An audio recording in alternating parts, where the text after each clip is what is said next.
Madame Élisabeth Vigée-Lebrun fut l'une des portraitistes les plus renommées de son époque, capturant avec une grâce infinie les visages de la noblesse française, et notamment ceux de Marie-Antoinette et de sa cour. Son art, marqué par l'élégance et la sensibilité, traversa les modes et les bouleversements historiques avec une acuité remarquable. Mais au-delà de la splendeur des salons et du faste des palais, son destin fut également marqué par la tourmente révolutionnaire qui la contraignit à l'exil. Dans cette troisième partie de notre entretien, nous avons exploré les dernières années de son séjour à Paris, le climat délétère qui s'abattait sur la capitale, et les périls qui entourèrent son départ précipité en octobre 1789.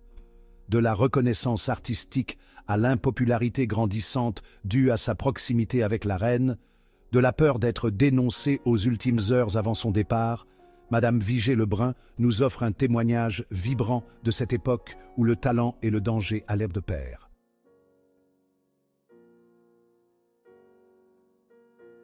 Madame, vos portraits semblent témoigner d'une évolution marquée dans la représentation des femmes de votre époque. On passe du faste de la cour au charme bucolique, du velours au lin, des atours précieux aux simples écharpes. Comment expliquez-vous ce phénomène ? C'est tout un monde qui s'exprime dans ces transformations.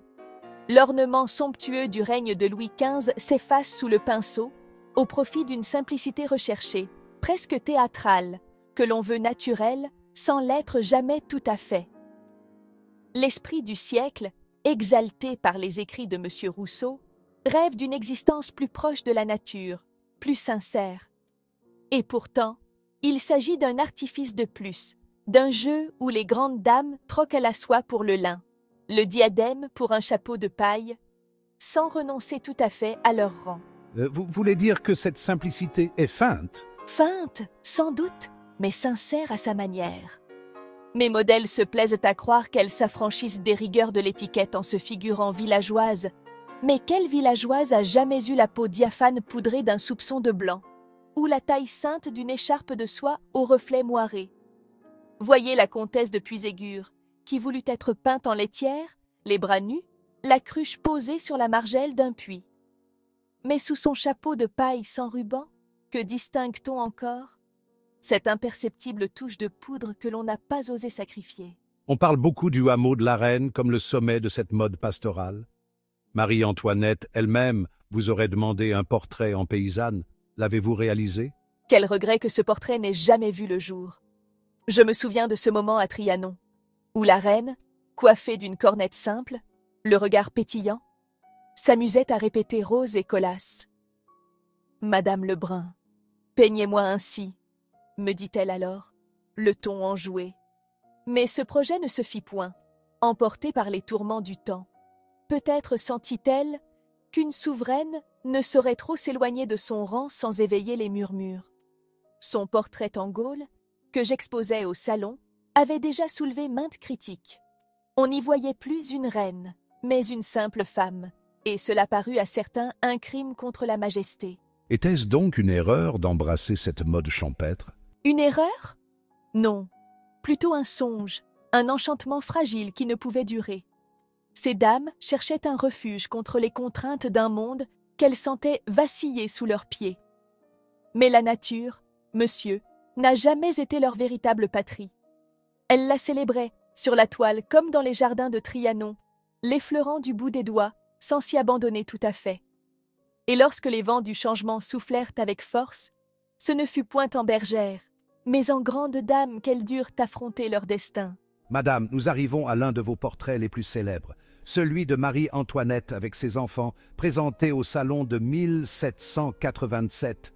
Ce tableau semble marquer un tournant dans la représentation de la reine, non plus seulement en figure de grâce et d'élégance, mais en mère attentive et souveraine. Comment ce projet vous fut-il confié? Ce fut là un honneur des plus éclatants et des plus touchants pour moi. Jusque-là, tous les portraits de Sa Majesté avaient été décidés par elle seule, avec cette spontanéité qui lui était propre. Mais celui-ci fut ordonné par les bâtiments du roi, et c'est par la voix du comte d'Angivillers que j'en reçus la confirmation. Quelle émotion ce jour-là! Il me fit part du souhait de la reine d'être représentée entourée de ses chers enfants, dans toute la majesté de son rôle maternel. Ce portrait, pourtant, diffère de vos autres œuvres par une gravité inhabituelle. On y sent une certaine mélancolie. Était-ce votre choix ou celui du modèle? Monsieur, peindre est aussi écouter. La reine, en cette année de 1787, n'était plus tout à fait la femme insouciante des premières années de son règne. Son éclat demeurait, mais ses pensées, elles, étaient assombries par les murmures qui montaient contre elle, par les épreuves qu'elle endurait en silence. Lorsque je la vis pour nos séances, je fus frappée de cette douceur teintée de préoccupation. Elle tenait ses enfants contre elle avec une tendresse presque inquiète, comme si elle eût voulu les protéger d'un péril encore invisible, mais déjà menaçant. Ce berceau vide intrigue. Il semble troubler l'harmonie de la composition. Pourquoi avoir conservé cet élément? Ah! Ce berceau, monsieur! Il devait abriter la petite princesse Sophie-Hélène Béatrice, née quelques mois auparavant. Mais la pauvre enfant s'éteignit avant même que l'œuvre ne fût achevée. Que faire alors? Effacer son absence eût été un outrage à la douleur maternelle. La reine, je le crois, souhaita que cette place restât en hommage discret à l'ombre de l'enfant disparu. Ainsi, l'on voit le jeune dauphin soulever le rideau dans un geste qui ne trouve plus d'écho. Un détail certes, mais qui moi-même me bouleverse encore aujourd'hui. Ce portrait reçut un accueil mitigé. On loua sa composition, sa noblesse, mais l'on critiqua l'expression de la reine, trop grave, disait-on, trop lointaine. Les critiques, elles ne m'étonnent guère. On attendait de moi une image plus éclatante, une reine épanouie dans le bonheur maternel. Mais comment aurais-je pu peindre un sourire factice alors que son cœur était assailli d'inquiétude? L'affaire du collier l'avait meurtrie. La rumeur publique se déchaînait contre elle, et, en cet instant même, le règne lui échappait peu à peu. Sa Majesté me disait souvent, non sans une amertume contenue, « Si je n'étais pas reine, on dirait que j'ai l'air insolent, n'est-ce pas ?» Quelle conscience aiguë elle avait de son image. On raconte qu'elle vous témoigna, lors de vos séances, une bienveillance peu commune, jusqu'à bousculer l'étiquette pour vous. Ah, monsieur, que d'instants charmants, empreints d'une familiarité rare pour qui approchait de si près une souveraine. Un jour, indisposé, je ne pus honorer notre rendez-vous. Le lendemain, en arrivant au château, l'huissier me reçut avec cette morgue glaciale propre aux courtisans. Il me fit comprendre que la reine ne me verrait point, qu'elle était partie en promenade. Et que croyez-vous qu'il arriva? À peine avais-je pénétré dans la pièce que la reine, me voyant émue, congédia sa calèche et déclara avec un sourire « Je ne veux point que Madame Lebrun ait fait le déplacement en vain. Nous peindrons aujourd'hui. » Un geste rare pour une souveraine. Oh, rare sans doute, mais si naturel pour elle. Je me souviens encore d'un instant qui me toucha au plus haut point. Une maladresse fit tomber mes pinceaux. Aussitôt, Sa Majesté se baissa pour m'aider à les ramasser, sans la moindre hésitation, comme une amie aurait pu le faire. Ah, monsieur, combien d'entre ceux qui l'accablèrent plus tard pourraient se vanter d'une telle noblesse de cœur? Madame, à travers vos souvenirs et votre art, c'est une reine profondément humaine que vous nous révélez. C'est ainsi que je l'ai connue, et ainsi que je veux qu'on la garde en mémoire. Non pas seulement parée d'étoffes précieuses ou travestie en bergère, mais femme, épouse, mère, victime aussi, sans doute, d'un monde cruel où l'image l'emportait souvent sur la vérité. Madame, revenons à présent de cet épisode marquant où votre portrait de la reine entourée de ses enfants fut exposé au salon de 1787. Il connut un immense succès à la cour, et l'on dit même que le roi en personne vous fit un éloge des plus flatteurs. Imaginez mon trouble lorsque, devant ma toile encore frémissante de mon labeur, Sa Majesté le roi, avec sa bonhomie coutumière, me déclara « Je ne me connais pas en peinture, mais vous me la faites aimer. » Ce fut pour moi un moment d'honneur indicible, car, voyez-vous, un artiste vit moins de la reconnaissance officielle que de ses paroles sincères qui lui font sentir que son œuvre a touché le cœur. Il était même question que vous réalisiez le portrait du roi lui-même, n'est-ce pas? En effet, M. d'Angivillers me rapporta peu après que Sa Majesté songeait à me confier son image. Mais, hélas, ce projet ne vit jamais le jour. Peut-être la gravité croissante des affaires du royaume en fut-elle la cause? Ou bien quelques scrupules du souverain à voir sa figure confiée à une main jusqu'alors dédiée aux grâces féminines? Je ne saurais le dire. Pourtant, vous eûtes une autre marque de reconnaissance. On raconte que l'on voulut vous octroyer une distinction rare, que vous refusâtes pourtant. Il est vrai que le roi, charmé de mon travail, se laissa convaincre par M. d'Angivillers d'accorder à mon humble personne le grand cordon noir. Mais que ne m'eût-on pas reproché? Je savais mes ennemis aux aguets, prêts à crier au favoritisme, à m'accuser de rechercher honneur et privilèges. Mon art seul me suffisait, et je priais que l'on n'en parlât plus. Et comme toujours en ce monde, monsieur, ceux qui n'osent point réclamer sont ceux que l'on oublie. Vous évoquez vos rivaux. Madame Labille-Guiard, notamment, exposa aussi au salon cette année-là, avec des portraits de mesdames, les tantes du roi. Vous sentiez-vous en concurrence avec elle? L'on voulait nous opposer sans cesse, comme si l'art n'était qu'un champ de bataille. Certes, Madame Labille-Guiard avait ses admirateurs, et son talent était grand, je ne le nie point, mais nos styles différaient tant. Elle excellait dans le rendu des étoffes, des détails minutieux. Moi, je cherchais la lumière sur les visages, l'âme dans le regard. Ses protecteurs me furent souvent hostiles, et je ne doute pas qu'elle-même eût souhaité voir mon étoile pâlir.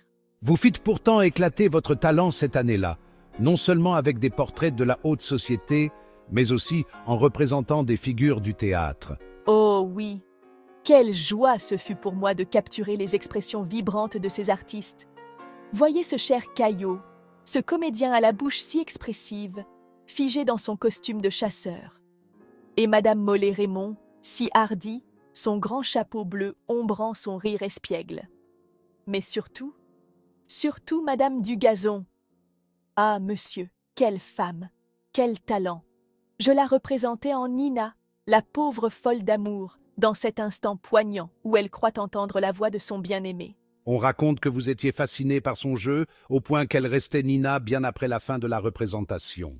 Ah, mais c'était cela son génie.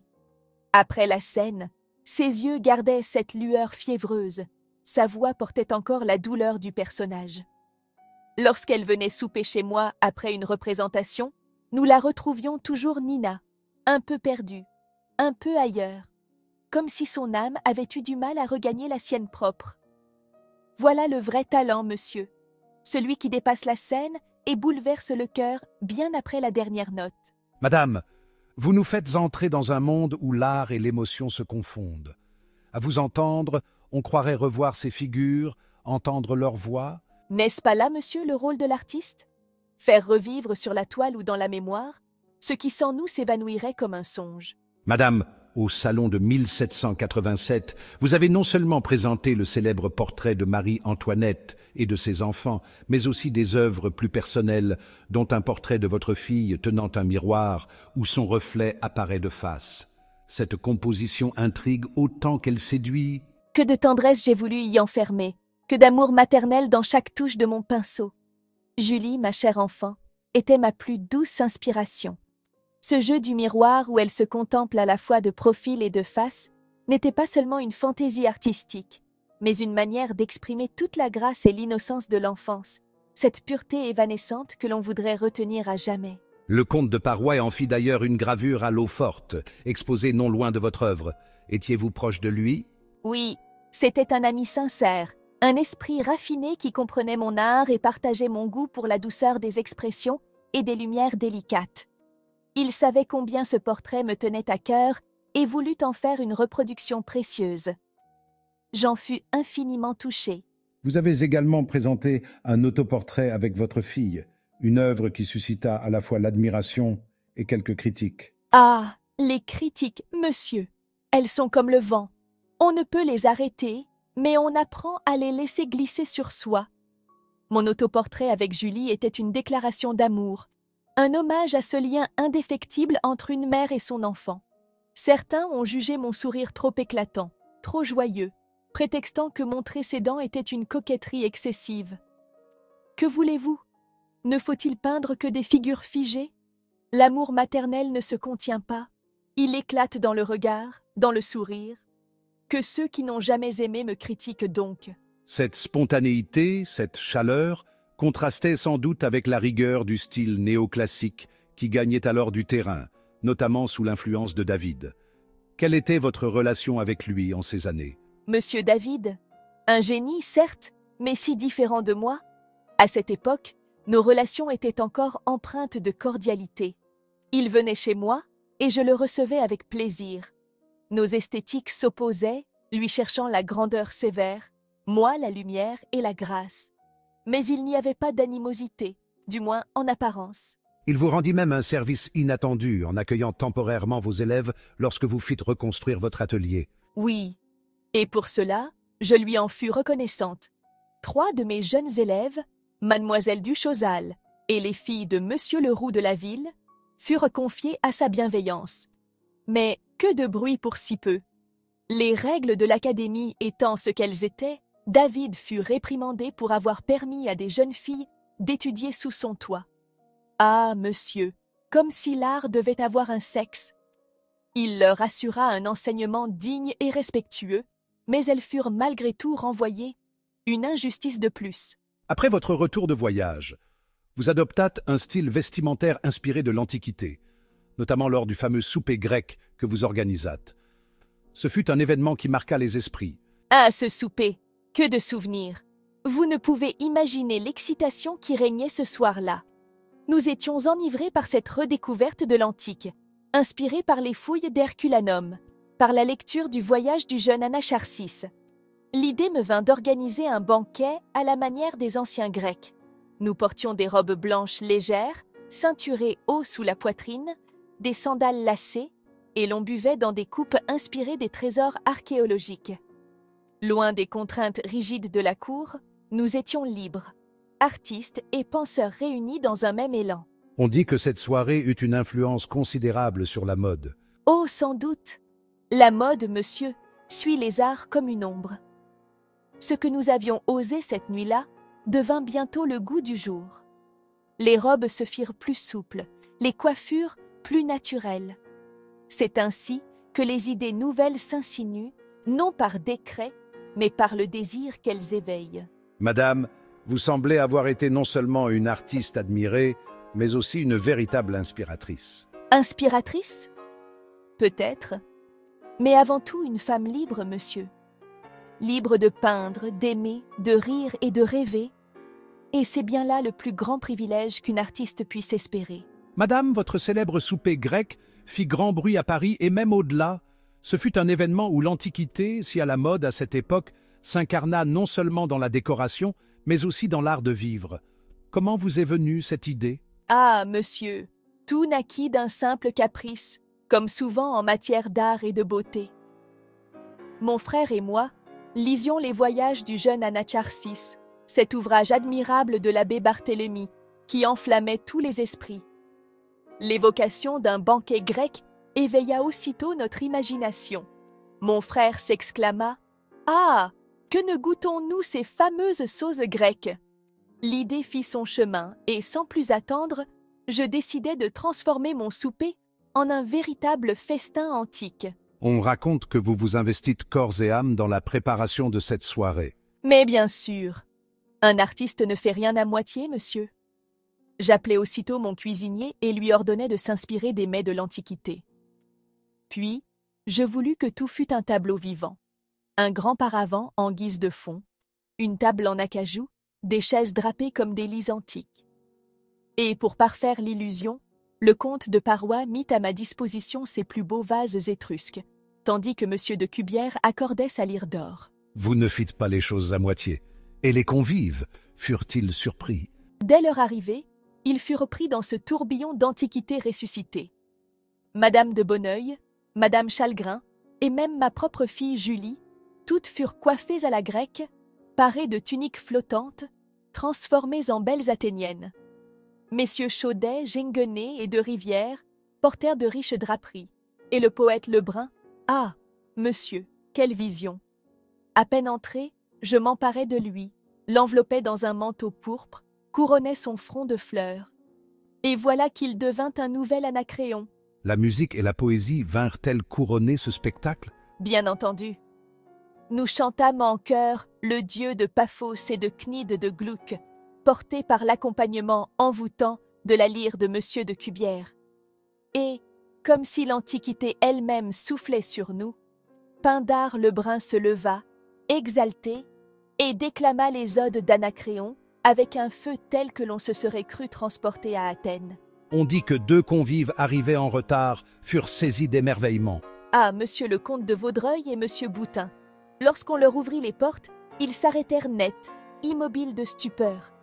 Ils n'étaient en plus à Paris, mais dans une vision antique, et chacun alors, dans un même élan, se leva pour admirer le tableau que nous formions. Les artistes s'émerveillaient du contraste des couleurs, de l'harmonie du décor et des figures. Un véritable triomphe de l'art et de l'imagination. Le lendemain, Paris tout entier parlait de votre souper grec. Mais cet enthousiasme s'accompagna aussi d'exagération.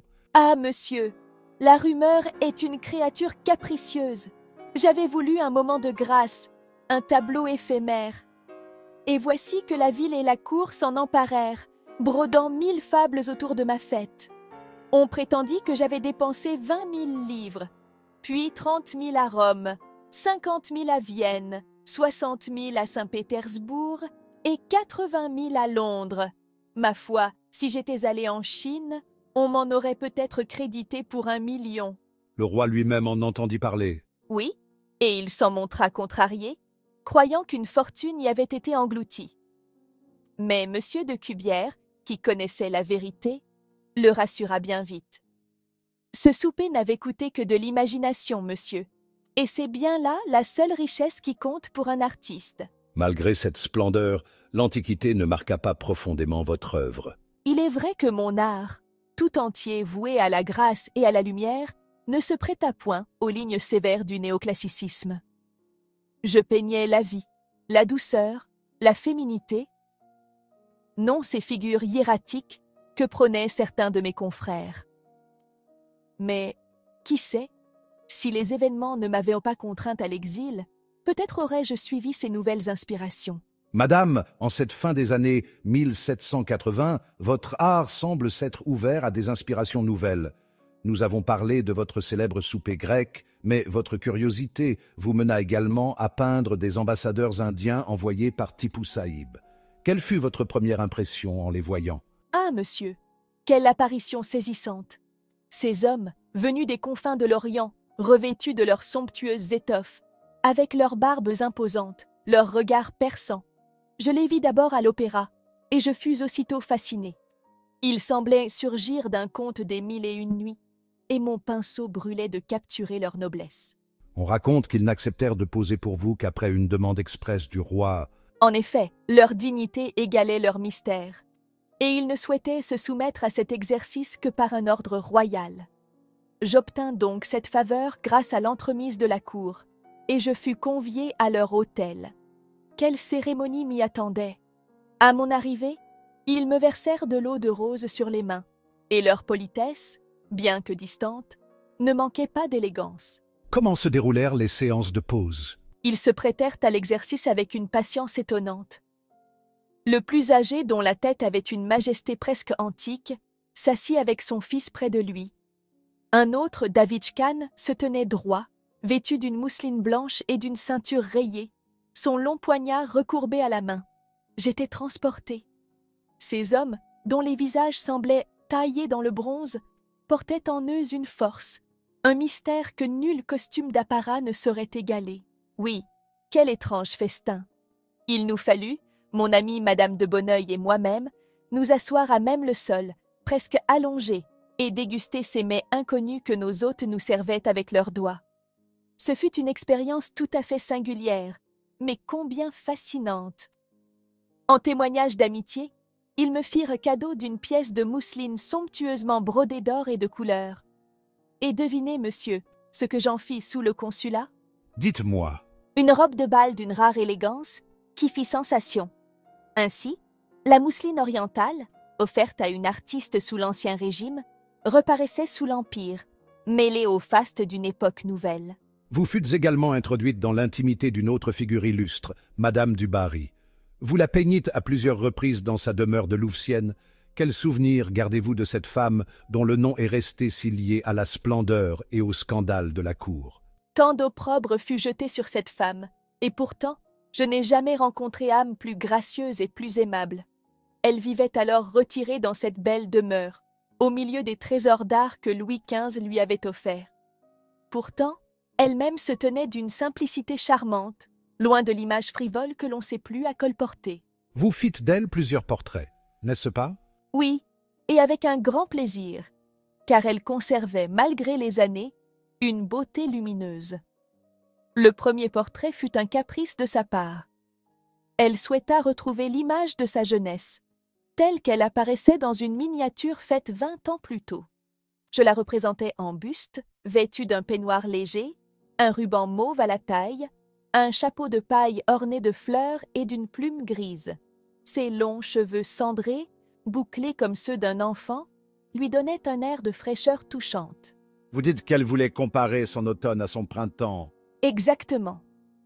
Elle savait que le temps avait fait son œuvre, mais elle n'en demeurait pas moins séduisante. Son sourire était plein de promesses. Ses yeux, légèrement allongés, ne s'ouvraient jamais entièrement. Une coquetterie qui lui donnait un charme unique. Vous peignîtes ensuite un second portrait, plus majestueux. Celui-ci était destiné au duc de Brissac, son grand amour. Je la représentais vêtue de satin blanc, tenant une couronne et s'appuyant sur un piédestal. L'image était plus solennelle, mais conservait cette douceur qui lui était propre. Hélas, ce tableau fut altéré après la Révolution, lorsqu'un maladroit le barbouilla de rouge, pensant sans doute lui rendre son éclat d'antan. Comment perçûtes-vous sa vie à Louvciennes? Elle menait une existence paisible, loin des éclats de la cour. Ses journées étaient consacrées à la charité, visitant elle-même les pauvres des environs. J'eus l'honneur de l'accompagner dans ses promenades bienfaisantes, et le soir, près du feu, elle me contait ses souvenirs. Mais jamais, monsieur, jamais elle ne parla mal du roi. Elle gardait pour Louis XV une admiration sincère, et pour la cour, un silence empreint de pudeur. On dit que M. de Brissac, malgré son amour évident pour elle, maintenait une grande réserve en public. C'était un homme d'une discrétion rare. Il tenait à respecter les convenances, et jamais, dans l'enceinte du château, il ne se permit une familiarité qui eût pu prêter à commentaire. Leur lien était profond, mais d'une retenue infinie. Son portrait, le chapeau de paille, fut finalement acquis par le duc de Rohan-Chabot. Oui, et il en fit grand cas. Il écrivait à Madame du Barry avec un enthousiasme débordant. « Celui que je garde est si agréable, si ressemblant et si piquant, que j'en suis extrêmement content et transporté du bonheur de le posséder. » Quelle plus belle reconnaissance pour un artiste que de savoir son œuvre chérie de ceux qui la contemplent. Madame, à vous écouter, on mesure combien vos portraits ne furent pas de simples images figées, mais de véritables fragments d'âme. Monsieur, n'est-ce pas là l'essence même de mon art? Peindre, ce n'est point seulement capter des traits, mais révéler une présence, une lumière intérieure. Ce que je peignais, ce n'était pas seulement des visages, mais des vies entières, un instant suspendu sur la toile, pour l'éternité. Madame, vous avez commencé un troisième portrait de Madame du Barry en 1789, mais les événements vous contraignirent à l'interrompre. Vous ne l'achevâtes que bien plus tard, après votre retour d'émigration. Comment retrouva-t-il son unité après tant d'années? Ce fut un tableau qui me pesa longtemps sur le cœur. Lorsque je quittai Paris, ce portrait n'était encore qu'une ébauche, et je redoutais de ne jamais pouvoir le terminer. Ce n'est que bien des années plus tard que je pus reprendre mon pinceau et achever cette œuvre qui me tenait tant à cœur. La ressemblance y était frappante, disait-on, et j'aime à penser que j'ai su y capter quelque chose de cette grâce mélancolique qui habitait alors Madame du Barry. Ce portrait semble marqué d'une grande simplicité. Était-ce un choix conscient de votre part? Il ne pouvait en être autrement. À cette époque, Madame du Barry n'était plus la flamboyante favorite de Versailles, mais une femme qui goûtait à la solitude et au souvenir. Je l'ai peinte assise sous un arbre, un léger bouquet à la main, la tête ceinte d'un voile blanc. Ses boucles s'échappaient avec une désinvolture délicate, et son sourire, ah, ce sourire contenait toute la science des tendresses passées et la douce tristesse de les avoir vécues. Vous sembliez, à cette époque, évoluer vers un style plus épuré, plus grave. Diriez-vous que votre art a été influencé par les bouleversements qui s'annonçaient? Certainement. Vous comprenez, monsieur, les jours insouciants du travestissement champêtre, des nymphes et des bergères improvisées, s'effaçaient peu à peu. L'air du temps était à la gravité, et mes portraits reflétaient ce changement. On ne me demandait plus ces fictions bucoliques, ni même encore ces draperies antiques qui allaient en bientôt envahir la mode. J'ai peint des femmes telles qu'elles étaient, dans des poses naturelles, le vêtement de tous les jours, avec cette simplicité qui dit tant sans en avoir l'air. Ce dépouillement, cette vérité du portrait, annonce presque l'esthétique de David. Ah, David! Il peignait avec rigueur, une noblesse austère que je n'aurais su imiter. Pourtant, je crois que, sans nous en rendre compte, nous suivions tous une même évolution. Ce n'était plus le temps des grâces frivoles, mais celui d'une sincérité plus directe. Voyez mon portrait de Madame de Sabran ou celui de Madame Lenormand, leurs bras croisés sur un coussin, leur tête doucement inclinée, la mousseline légère serrée à la taille. Tout y est sobriété, mais quelle élégance dans cette simplicité. En même temps, vous restiez une artiste audacieuse dans vos compositions. Je pense notamment à votre portrait de Madame Perregaux, où l'attitude est si vive et spontanée. Celui-là, je l'aimais particulièrement. Madame Perregaux, si vive, si pétillante, méritait un portrait à son image. Je l'ai saisie dans un instant de malice, penchée sur une galerie, écartant un rideau comme pour écouter un secret. Son regard brille, déjà prêt à répondre à quelques confidences lointaines. Ce n'est pas un simple portrait, c'est une scène, un mouvement suspendu. J'aime à croire que l'on y sent toute la vivacité de son esprit. Vous en étiez si fier que vous demandâtes à l'exposer au salon avec une insistance charmante. Voyez-vous, lorsqu'un peintre aime son œuvre, il ne peut se résoudre à la laisser dans l'ombre. J'écrivis à Madame Perregaux pour obtenir son portrait, et dans mon empressement, je ne pus m'empêcher d'y ajouter un compliment sincère. Comme le portrait de Madame Perregaux est le plus charmant de tous à cause de sa ressemblance, Madame Lebrun le met à la tête de sa collection. Madame, en cette année 1789, le salon s'ouvrit dans un contexte des plus troublés. Alors que Paris s'embrasait après la prise de la Bastille, vos toiles continuaient d'attirer les regards. Quel fut l'accueil réservé à votre œuvre cette année-là? Jamais je ne ressentis une atmosphère plus pesante qu'en ce salon de 1789. L'agitation grondait dans les rues, et pourtant, à l'intérieur des salles d'exposition, la même ferveur entourait mes toiles. Les envoyés indiens fascinaient par leur exotisme, le portrait d'Hubert Robert, captivé par son réalisme, et l'amour de la gloire, ce jeune prince Lubomirski, tenant sa couronne de laurier, charmait par son élégance allégorique. Mais plus encore, c'est le portrait de la duchesse d'Orléans qui fit couler l'encre et éveilla les émotions. Ce portrait, empreint de mélancolie, traduisait-il un changement de ton dans votre peinture? Oh, sans doute. L'époque se prêtait moins aux grâces légères qu'aux émotions sincères. La duchesse d'Orléans, dans sa robe de mousseline rayée, le front appuyé sur sa main, reflétait les troubles de l'instant. Voyez ce médaillon attaché à sa ceinture, une femme éplorée au pied d'un saule, un chien symbole de fidélité, une urne où l'on peut lire « Amitié ». N'était-ce pas une image parfaite de cette sensibilité nouvelle qui gagnait les cœurs? Le public s'y reconnut, et l'œuvre fut accueillie avec une tendresse inhabituelle. Pourtant, alors que la duchesse suscitait l'admiration de tous, vous-même étiez de plus en plus la cible des critiques. Mon nom était désormais attaché à celui de la reine, et, dans ces temps d'effervescence, il suffisait d'avoir été proche de Marie-Antoinette pour devenir suspect. Les pamphlets me désignaient, les clubs m'accusaient d'avoir profité des faveurs de la cour. Que n'a-t-on pas dit sur ma maison de la rue du Gros Chenet, prétendument payée par les largesses de Calonne? Que d'hostilité dans les regards des passants lorsque j'osais encore paraître à ma fenêtre. Vous sentiez-vous en danger? Oui, et de plus en plus. L'agitation montait de jour en jour. Déjà, en 1788, lors d'un voyage à Romainville, j'avais remarqué que les paysans ne nous saluaient plus, et certains allaient même jusqu'à lever le bâton contre nous. À l'été 1789, alors que je séjournais à Marly chez Madame Auguier, sœur de Madame Campan, j'observais avec stupeur la maréchaussée fraterniser avec les pires malandrins du pays. Paris devenait hostile au visage connu, et j'étais de ceux dont on parlait trop. Vous gardez en mémoire certaines scènes frappantes de cette période. Oh, tant de souvenirs terribles me hantent encore. Un soir, chez moi, Jean Guenet, ce poète aux idées tranchantes, osa lire une ode en l'honneur de Necker, où il clamait que la France ne pourrait se régénérer sans un bain de sang. Je me souviens du silence glacé qui suivit. Monsieur de Vaudreuil et moi nous regardâmes, comprenant en un instant que l'on entrait dans un temps où la violence deviendrait une vertu.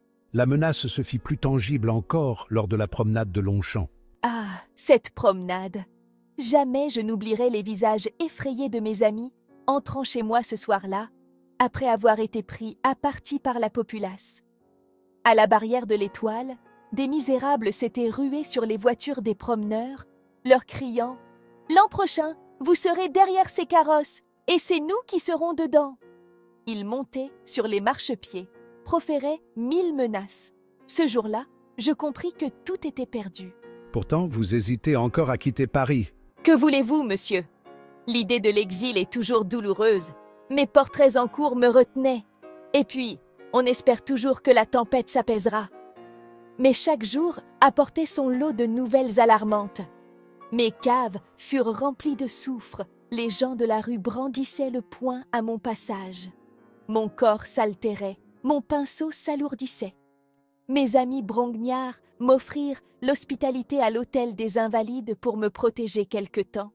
Puis, je me réfugiai chez Monsieur de Rivière, dans l'espoir d'y trouver le calme. Mais la fureur de la ville montait encore, et le moindre bruit au dehors me glaçait le sang. C'est donc à cette époque que l'idée de l'Italie s'imposa à vous. Oui, l'Italie, ce rêve lointain, ce sanctuaire de l'art. Mon ami Ménageot dirigeait alors l'Académie de France à Rome, et il m'assura que je trouverais là-bas un refuge digne d'un peintre. L'idée fit son chemin. Pourtant, vous aviez encore commencé un dernier portrait, celui de Madame du Barry, à Louvciennes. Oui, je voulais le terminer avant mon départ, mais une visite à Paris acheva de me convaincre. Je devais fuir sans attendre. L'air était trop chargé de haine, la colère trop aveugle. C'est ainsi qu'un matin d'octobre, le cœur serré mais l'esprit résolu, je quittai la France. Ce fut le début d'un long exil. Un exil de 12 ans, monsieur. 12 ans loin de ma patrie, de mes souvenirs, de cette vie que je croyais immuable. Mais l'art, heureusement, n'a pas de frontières. Et si la France m'était interdite, l'Europe, elle, s'ouvrait à moi. Madame, votre départ de Paris ne fut pas sans difficulté. On surveillait étroitement ceux qui tentèrent de fuir la capitale. Comment avez-vous réussi à échapper à cette surveillance? Jamais mon cœur ne battit avec plus d'effroi qu'en ces heures où tout semblait conspirer contre ma fuite. Ma voiture chargée éveilla la suspicion du voisinage. Et bientôt, des gardes nationaux en armes pénétrèrent chez moi pour m'ordonner de cesser mes préparatifs. Je dus feindre l'abandon et me résigner à emprunter une diligence, ce qui entraîna un long retard. Vous quittâtes donc Paris le 6 octobre 1789, le soir même où le roi et la reine étaient ramenés de Versailles sous la contrainte de la foule. Oui, ce fut une coïncidence terrible. À minuit, épuisée par la peur et l'angoisse, je fus conduite aux messageries par mon frère, mon mari et mon fidèle ami Robert. Ah, monsieur, jamais trajet ne me parut plus long que celui qui me fit traverser le faubourg Saint-Antoine, ce quartier enragé, prêt à livrer à la fureur populaire quiconque portait un nom ou une apparence suspecte. Mon frère et Robert nous suivirent jusqu'à la barrière du trône, veillant sur nous comme des anges gardiens, avant que la nuit ne nous engloutît dans son voile incertain. Vous aviez revêtu un déguisement pour échapper au regard? Hélas, oui. Une pauvre mise d'ouvrière, un fichu tiré bas sur mon front, mais toujours cette crainte affolante d'être reconnue. Quelle épreuve, monsieur, d'entendre, dans cette même diligence, un misérable exalter la lanterne, tandis qu'un jacobin forcené, que le tumulte semblait enivrer, déversait son venin dans les auberges où nous nous arrêtions. Et moi, là, silencieuse, comprimant l'effroi qui me serrait la poitrine, ne sachant si, au détour d'un mot ou d'un regard, ma condition ne serait point dévoilée. Votre fille était avec vous. Comment supporta-t-elle ce voyage si périlleux? Oh, la pauvre enfant! Que de nuits d'angoisse elle traversa à mes côtés, retenant ses larmes, comprenant sans que je ne lui dise mot que le moindre faux pas pouvait nous trahir. Mais elle était courageuse, monsieur, et sa présence fut mon seul baume dans cette traversée des ténèbres. Une fois à Lyon, il vous fallut encore redoubler de prudence. Oui, nous nous cachâmes 3 jours chez un négociant compatissant, qui nous recommanda ensuite à un voiturier pour nous mener jusqu'à la frontière. Ce furent des journées d'attente pesante, où chaque heure semblait s'étirer comme une éternité. Enfin, vous franchîtes le pont de Beauvoisis. Ah, monsieur, quelle libération! Ce pont fut pour moi la porte de l'espoir retrouvé. Lorsque nous l'eûmes passé, je crus respirer pour la première fois depuis des mois. Ce fut comme si l'ombre de la Révolution s'effaçait derrière moi, et que devant, la lumière de l'Italie m'attendait. Mais ce voyage, malgré la peur et la fatigue, éveilla en vous une nouvelle sensibilité artistique. Oui, et je ne l'aurais jamais cru possible. Jusque-là, monsieur, je ne vivais que pour le portrait, pour ces visages que j'aimais capter dans toute leur vérité. Mais là, en traversant les Alpes, en découvrant la majesté des montagnes, l'infinie sérénité des lacs, la puissance vertigineuse des cascades, je fus saisi d'un émerveillement nouveau. Je me surpris à vouloir les peindre, à capturer non plus l'âme humaine, mais celle de la nature elle-même. Vous vous essayâtes alors au paysage? Oui, avec une naïveté touchante, et un talent plus que discutable. Oh, je n'étais point une peintre de paysage, et mes compositions, souvent réalisées au pastel, manquaient d'ampleur et de vérité. Mais que voulez-vous? C'était un hommage instinctif à ce que mes yeux venaient de découvrir, un besoin impérieux d'exprimer ce qui bouleversait mon âme. Votre exil ne fut donc pas qu'une épreuve, mais aussi un éveil à d'autres formes de beauté. Vous avez raison, monsieur. L'exil fut d'abord une blessure, mais il devint une renaissance. Loin de Paris, loin des menaces et des fureurs, j'allais connaître d'autres mondes, d'autres lumières. Mon art, bien que toujours attaché au portrait, allait s'enrichir de 1000 influences nouvelles. Et si la France m'était interdite, l'Europe, elle, s'ouvrait à moi comme une promesse. Mais n'en dévoilons pas trop. Nous en parlerons plus longuement lors de notre prochain entretien.